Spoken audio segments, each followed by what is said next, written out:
بسم اللہ الرحمن الرحیم۔ حافظ عبد القادر آپ لوگوں کے ساتھ اسلامیات لازمی کے لیکچر کے اندر حاضر ہے۔ آج کا ہمارا ٹاپک ہے زکوٰۃ کے معاشرتی اور معاشی فوائد۔ سب سے پہلے ہم زکوٰۃ کے لغوی اور اصطلاحی معنی دیکھتے ہیں۔ زکوٰۃ کے لغوی معنی ہے پاک کرنا، نشو و نما پانا، بڑھنا، پھڑنا، پھولنا۔ اصطلاحی معنی زکوٰۃ کے ہیں۔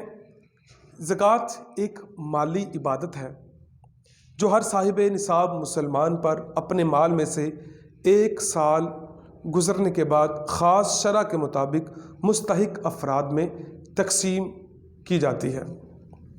زکوٰۃ کی فرضیت۔ عزیز طلبہ، زکوٰۃ مسلمانوں پر فرض ہے اور یہ 2 ہجری کے اندر فرض کی گئی، لیکن اس کے جتنے بھی احکامات ہیں باقاعدہ طور پر یہ 9 ہجری کے اندر اللہ تبارک و تعالیٰ نے سورہ توبہ کے اندر نازل فرمائے اور اس کے بعد اس کی امپلیمنٹیشن جو ہے وہ باقاعدہ طور پر ہوئی۔ اس کے بعد دیکھتے ہیں ہم زکوٰۃ قرآن مجید کی روشنی میں۔ اللہ تبارک و تعالیٰ سورہ بقرہ کی آیت نمبر 43 کے اندر ارشاد فرماتا ہے وَأَقِیمُوا الصَّلَاةَ وَآتُوا الزَّکَاةَ وَارْکَعُوا مَعَ الرَّاکِعِینَ، اور نماز قائم کرو اور زکوٰۃ ادا کرو۔ سورۃ المومنون کی آیت نمبر 4 کے اندر اللہ تبارک و تعالیٰ ارشاد فرماتا ہے وَالَّذِينَ هُمْ لِلزَّکَاةِ فَاعِلُونَ، اور مومن وہ لوگ ہیں جو زکوٰۃ ادا کرنے والے ہیں۔ اس کے بعد سورہ حشر کے اندر اللہ تعالیٰ ارشاد فرماتا ہے کَإِ لَا يَكُونَ دُولَةً بَيْنَ الْأَغْنِيَاءِ مِنْكُمْ، یعنی کہ زکوٰۃ دینے کا آبجیکٹو کیا ہے، مقصد کیا ہے؟ اللہ تعالیٰ ارشاد فرماتا ہے تاکہ مال تم میں سے صرف مالداروں کے ہاتھ میں اکٹھا نہ ہو، اس کی سرکولیشن ہوتی رہے، امراء سے غرباء کے اندر یہ مال جاتا رہے۔ اس کے بعد سورہ تغابن کے اندر اللہ تبارک و تعالی ارشاد فرماتا ہے ان تقرضوا اللہ قرضا حسنا یضاعفہ لکم ویغفر لکم، اگر تم اللہ کو اچھے طریقے کے ساتھ قرض دو تو وہ اسے تمہارے لیے 2 گنا کر دے گا اور تمہیں بخش دے گا۔ عزیز طلبہ، اب دیکھتے ہیں کہ احادیث مبارکہ کے اندر زکوٰۃ کے حوالے سے، اللہ کی راہ کے اندر مال خرچ کرنے کے حوالے سے کیا فرامین ہمیں ملتے ہیں۔ سنن بہقی کے اندر حدیث مبارکہ ہے، حضور علیہ الصلوۃ والسلام نے ارشاد فرمایا الزکوٰۃ کنطرۃ الاسلام، زکوٰۃ اسلام کا خزانہ ہے۔ پھر ایک اور مقام پر حضور صلی اللہ علیہ وآلہ وسلم نے ارشاد فرمایا کہ اللہ تعالیٰ نے اس زکوٰۃ کو مسلمانوں پر فرض کیا ہے جو ان کے مالداروں سے وصول کی جائے گی اور ان کے غریبوں میں تقسیم کی جائے گی۔ اس حدیث مبارکہ کو امام بخاری نے نقل کیا۔ اس کے بعد الترغیب و ترہیب کے اندر حدیث مبارکہ ہے کہ جس شخص نے اپنے مال کی زکوٰۃ ادا کی تو وہ مال کے شر سے بچ گیا۔ اس کے بعد بخاری شریف کے اندر حدیث مبارکہ ہے کہ حضور صلی اللہ علیہ وآلہ وسلم نے ارشاد فرمایا پس مسلمان کا وہ مال کتنا عمدہ ہے جو مساکین غرباء کے اندر تقسیم کیا جاتا ہے۔ صحیح بخاری کے اندر حدیث مبارکہ ہے، حضور صلی اللہ علیہ وآلہ وسلم نے ارشاد فرمایا اللہ تعالیٰ نے زکوٰۃ کو مال کی پاکی کا ذریعہ بنایا ہے۔ عزیز طلبہ، اب ہم دیکھتے ہیں کہ زکوٰۃ کے معاشرتی فوائد کیا ہیں اور اس کے بعد پھر معاشی فوائد کی طرف ہم آئیں گے۔ معاشرے کو زکوٰۃ کا فائدہ کیا ہوتا ہے؟ معاشرہ کا مطلب کیا ہوتا ہے؟ جو رہن سہن لوگ اکٹھے رہ رہے ہوتے ہیں ان کو معاشرہ بولتے ہیں۔ تو آپس کے اندر جب زکوٰۃ دی جاتی ہے تو اس سے لوگوں کو کیا فائدہ ہوتا ہے؟ سب سے پہلا باہمی محبت اور ہمدردی۔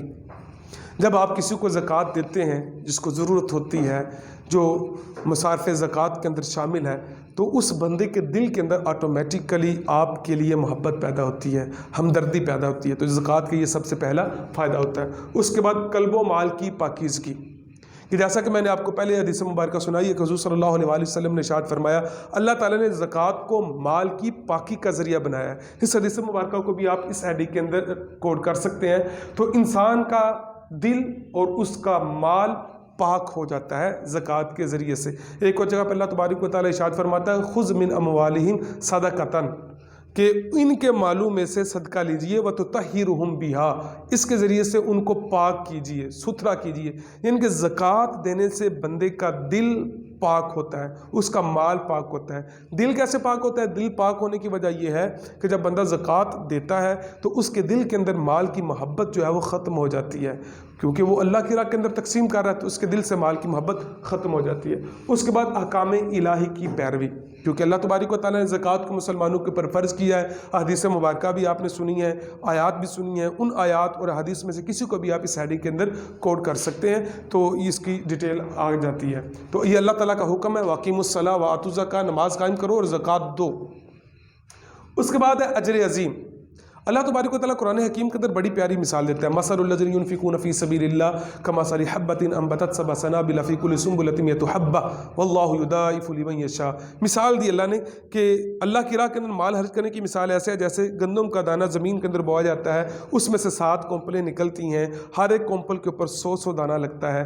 تو اللہ تبارک و تعالیٰ اسی طریقے سے جو اللہ کی راہ میں مال دیتا ہے اس کو اور زیادہ بڑھا کے دیتا ہے، اجر عظیم بندے کو ملتا ہے، اللہ تبارک و تعالیٰ خوش ہوتا ہے۔ حضور صلی اللہ علیہ وآلہ وسلم کا فرمان ہے، اس حوالے سے حضور نے فرمایا معاشی معاملات دین کا اہم حصہ ہے، تو جو اہم حصہ دین کا ہوتا ہے اگر اس کے اوپر عمل کیا جائے تو اللہ تبارک و تعالیٰ خوش ہوتا ہے۔ جتنا مساکین غرباء کو مال دینے سے اللہ تبارک و تعالیٰ خوش ہوتا ہے، اس سے زیادہ اور کوئی خوشی ہو نہیں سکتی، کیونکہ الخلق عیال اللہ، تمام مخلوق اللہ کا کنبہ ہے۔ اس کے بعد اگلی ہیڈنگ ہے جرائم کا خاتمہ۔ آپ لوگوں نے آبزرو کیا ہوگا کہ معاشرے کے اندر زیادہ تر وہ لوگ جرائم کو اختیار کرتے ہیں جو غریب ہوتے ہیں، جو مسکین ہوتے ہیں۔ جب ان کے پاس مال و دولت نہیں آتی، بھوک آتی ہے، مفلسی آتی ہے، تو وہ جرائم کے راستے کے اوپر چل جاتے ہیں۔ جب پراپر وے کے ساتھ امراء غرباء کو زکوٰۃ دیں گے تو اس کا فائدہ کیا ہوگا؟ جب ان کے پاس پیسے ہوں گے، ان کا پیٹ بھر رہا ہوگا، ان کی ضروریات پوری ہو رہی ہوں گی، تو اس صورت کے اندر پھر وہ جرائم کو ترک کر دیں گے۔ تو زکوٰۃ کا ایک معاشرتی فائدہ یہ بھی ہوتا ہے کہ جرائم کا خاتمہ ہو جاتا ہے۔ اس کے بعد معاشرتی مسائل کا حل۔ معاشرے کے اندر جتنے بھی مسائل ہیں، جس طرح پہلے والی ہیڈنگ کے اندر ڈسکس کیا، بھوک، مفلسی، یہ ساری چیزیں جو ہیں، ان تمام چیزوں کا، جرائم کا خاتمہ، ان تمام چیزوں کا حل زکوٰۃ کے اندر ہے۔ اگر زکوٰۃ صحیح طریقے کے ساتھ دی جائے اور جو مستحق ہوتے ہیں ان تک زکوٰۃ کو پہنچایا جائے تو یہ سارا کچھ بڑی آسانی کے ساتھ تمام کی تمام پرابلمز جو ہیں ان کو سالو کیا جا سکتا ہے۔ عزیز طلبہ، اس کے بعد زکوٰۃ کے معاشی فوائد۔ اکنومیکلی زکوٰۃ کا فائدہ کیا ہوتا ہے؟ دیکھیے، سب سے پہلے یکساں تقسیم دولت۔ اب زکوٰۃ جو ہے وہ امراء کے پاس، پیسے امراء کے پاس نہیں رہیں گے، امراء کیا کریں گے؟ غرباء کو دیں گے، تو سرکولیشن آف منی ہوتی رہے گی، ایک ہاتھ سے دوسرے ہاتھ تک مال جاتا رہے گا، تقسیم ہوتا رہے گا۔ اس کے بعد بلند معیار زندگی سب کا ہو جائے گا، صرف امراء کا نہیں رہے گا۔ جب امراء غرباء کو پیسے دیں گے تو وہ بھی ان کے ایکول آ جائیں گے، جب وہ ان کے ایکول آئیں گے تو اس وقت ساری چیزیں پوری ہو جاتی ہیں۔ اس کے بعد سودی نظام کا متبادل۔ اللہ تعالیٰ قرآن حکیم کے اندر ارشاد فرماتا ہے، یمحق اللہ الربا ویربی الصدقات، اللہ سود کو ختم کرتا ہے اور صدقات کو بڑھاتا ہے۔ سودی نظام ختم ہو جائے گا۔ جو آپ کسی کو اگر زکوٰۃ دے رہے ہیں تو زکوٰۃ دینے کا فائدہ کیا ہوگا؟ اس کو سود نہیں لینا پڑے گا، سود کے اوپر مال نہیں لینا پڑے گا، پیسے نہیں لینے پڑیں گے، زکوٰۃ اس کو مل گئی تو وہ اپنی ضروریاتی زندگی کو آسانی کے ساتھ پورا کر سکتا ہے۔ اس کے بعد غربت کا خاتمہ۔ زکوٰۃ ملی، جس کو آپ ایک دفعہ زکوٰۃ دیتے ہیں تو وہ خود صاحب استطاعت 1-2 سالوں کے اندر ہو جائے گا، تو غربت اس طریقے سے ختم ہو سکتی ہے زکوٰۃ کے ذریعے سے۔ اس کے بعد سرمایہ کاری میں اضافہ۔ جب امراء غرباء کو پیسے دیں گے، ظاہری بات ہے وہ کوئی نہ کوئی بزنس شروع کریں گے، کوئی کام شروع کریں گے، تو اس طرح سرمایہ کاری ہوگی، مزید آگے لوگوں کی غربت جو ہے اس ذریعے سے ختم ہوتی چلی جائے گی۔ اس کے بعد ٹیکسوں سے نجات۔ عموماً جتنے بھی بڑے بڑے بزنس مین ہیں نا، وہ اپنی آمدنی کو چھپاتے ہیں، اپنے اثاثے کو چھپاتے ہیں، آپ آئے روز نیوز کے اوپر سنتے بھی ہیں۔